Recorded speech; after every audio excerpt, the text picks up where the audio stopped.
I mean, growing up in Queens, dude, like that's just part of like everyday conversation. Is part of just the culture. It's like what's on your feet is so important. I can remember like back to school shopping, like the first thing you bought was sneakers, and then everything else built on top of that. Like it's the catalyst of like your whole outfit. I feel so. It's second nature, you know. What were some of the most popular sneakers when you were growing up? Like? All white Air Force Ones were a must-have. Like you had to have a pair of all white Air Force Ones. Jordans, of course, because that's just another staple. Air Maxes were important as well. Huaraches were like one of my favorites, and those Deion Sanders joints. Those were crazy too. I remember those are the ones I really remember like wearing and having and like begging my mom for. What do you think about the fact that like the Air Force One is still one of Nike's biggest sneakers, like over 30 years after its release? The fact that the Air Force One is still as dominant as it is it makes sense. Like they made a classic, they made a staple sneaker for culture. You know what I mean? Like it goes across so many different walks of life that, you know, it's just a dope piece. I feel like when you set out to design something, you wanted to do that, and they did it. So. What do you think are some of like the ugliest sneakers of all time? The ugliest sneakers of all time? Yeah. Oh man, I don't really pay attention to ugly sneakers, so couldn't tell you. Like I'm only interested in things that I like. If I see something that's ugly, I'm gonna forget about it automatically. Like, yeah. Keep it moving. Do you have any like memorable sneaker stories from like when you were younger? Trying to pick something up? I can remember like really going super hard for like the Buck Bunny 8s. Like those were.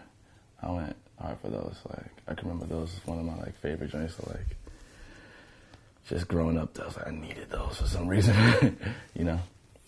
Other than that, just those like back to school Air Force Ones. Like you had to get those for sure. And yeah, those probably two like growing up. Those are like two stories or two moments when it comes to sneakers that like stick out.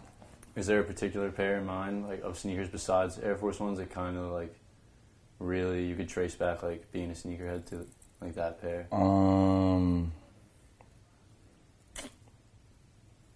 I think it started there. So like that's what I always go back to because it started with those. You know what I mean? Because like my older brother, my cousins, everyone in the neighborhood, like you had to have those.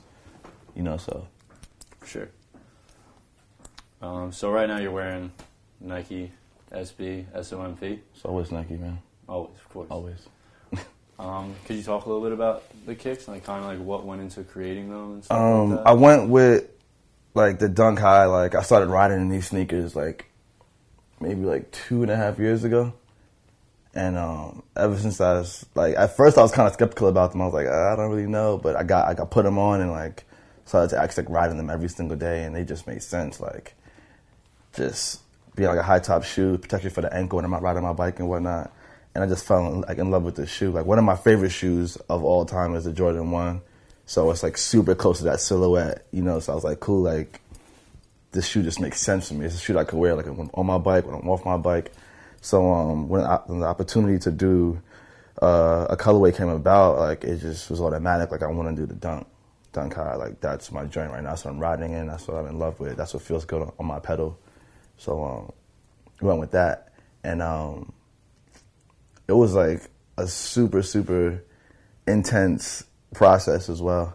Cause like if I'm gonna come out the gate with a Dunk High, it better be crazy, you know. So I sat down with like my management team, DJ Clark Kent, Hawaii Mike, and we said, yo, like we have to make this joint dope. So I was playing around with colors for a while. I was actually in LA with Hawaii Mike, and we were playing around with colors, just seeing like what made sense, like what really made sense for me and bike riding, you know. So at the time, I was also working on my a collaboration with G-Shock. Did a G-Shock watch, did like super well, and I was like, cool. Like we play around with colors, but we end up going back to the same colorway that was on the G-Shock, because those colors at the time made sense to me. It was an extension of everything I was going through, like my brand, like my riding at the time. So we went with the colorways, the black, white, silver, and added like the gum sole to it and the safari print. just for like those textures.